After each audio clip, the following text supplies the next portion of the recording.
Welcome back everyone to Angela's Craft Room, independent Stampin' Up demonstrator in Australia.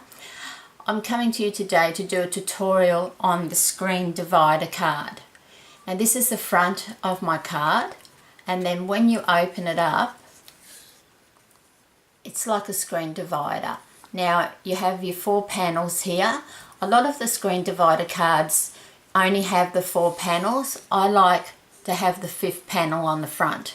So to get that 5th panel, you're still scoring like the same as you would a 4 panel, but you just have to make sure when you do your score and folding that this front panel opens from the right to the left when you folded it.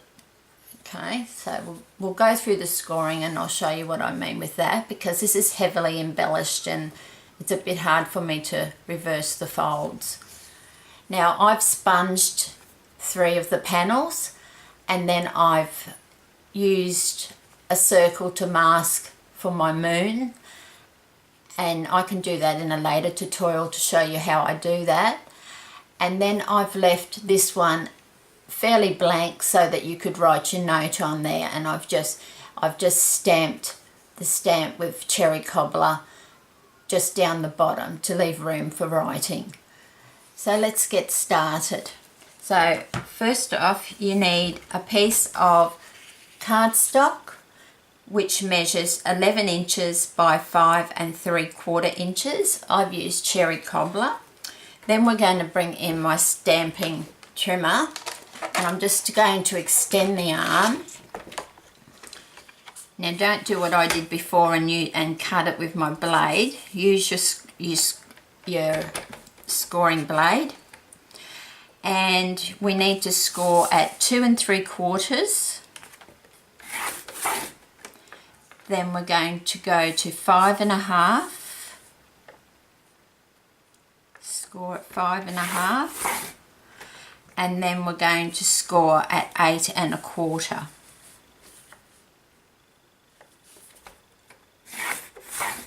So that's just your 3 scoring lines. So that's the piece of cardstock is 11 inches by 5 3/4 inches, and then you're going to score at 2 3/4, 5 1/2, and 8 1/4. And then you're just going to use your bone folder. Just fold them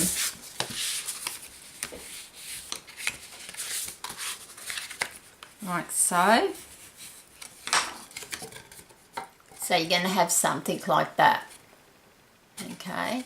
Now what I was saying before, you need to have this so it's opening like that. So you've got your 4, that you can decorate your 4 panels inside, and then when they open it, when you close it, sorry, you've got your front panel to decorate. Now say I did it this way, and if I was opening up that way,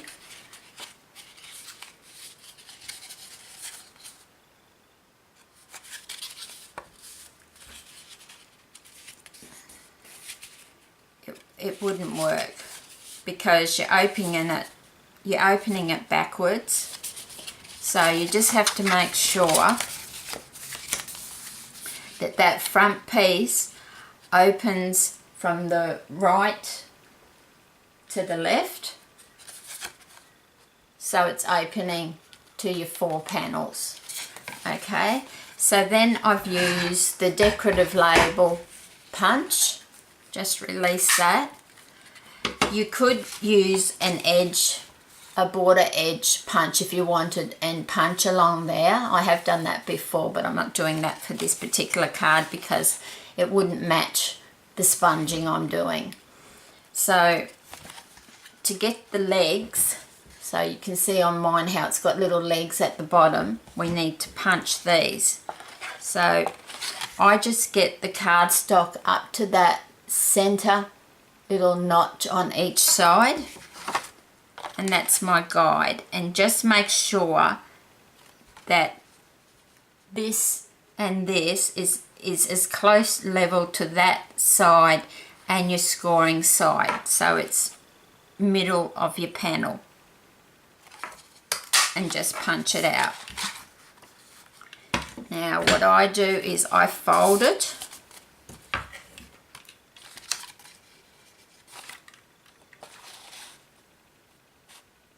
and then I line it up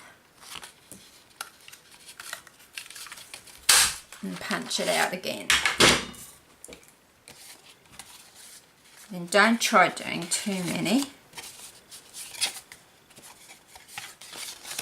Just fold it over like that. So you've only got 2 folded, because if you try doing too many, if you don't get it exact, it's not going to cut through.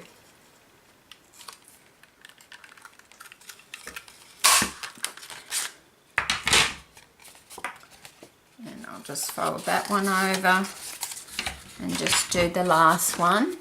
So just make sure you do have that as level as possible. So that's the legs punched out, so it's going to stand up. Now as you decorate it, it will come a lot firmer for you.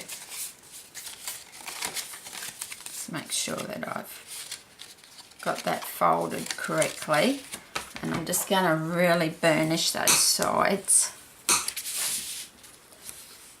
Now, so the video doesn't go too long, I'm just going to give you the measurements of the layers that I've put on for this card. So that is just the base of your screen divider card.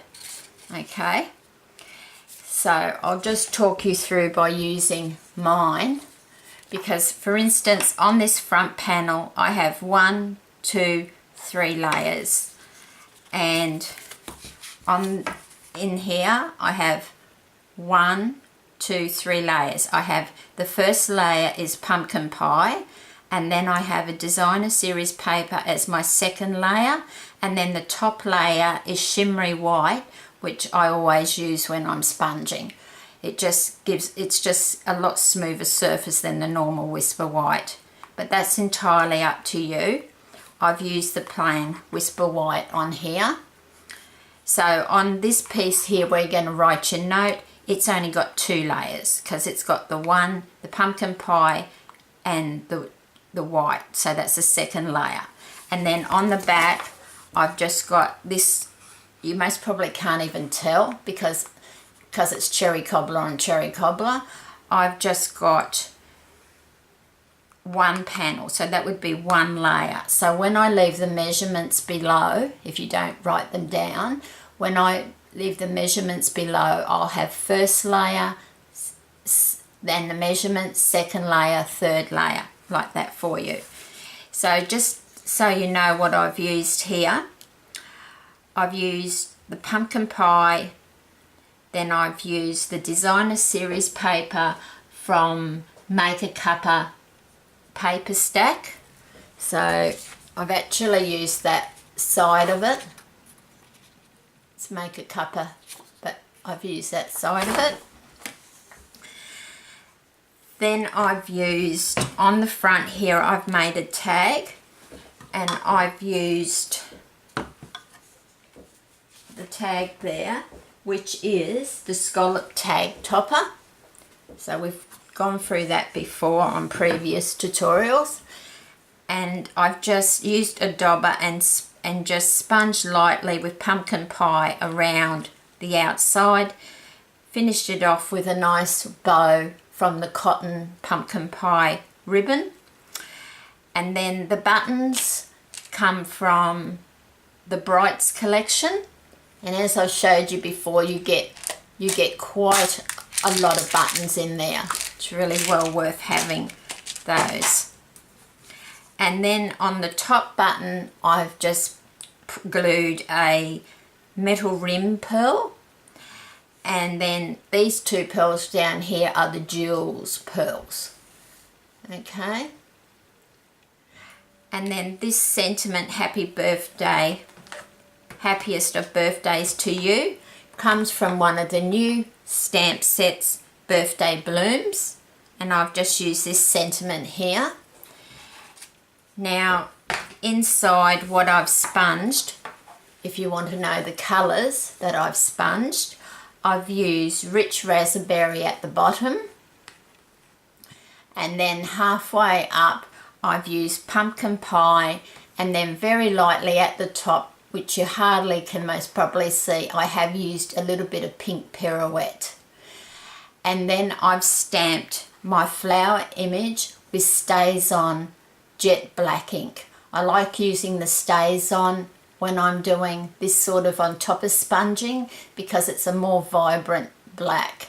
Now when I've stamped this with cherry cobbler, as I've mentioned to you before, I've stamped the stamp up, stamped it off on my grid paper, and then stamped it on here, so it's not so bright and it's not taking away from your sponge panels. Now you don't have to sponge your panels, you can just use designer series paper and then just cut out some die cuts and apply them to the panels. How you decorate the panels is up to you, but I will do a tutorial on just one panel, how I got that effect for you.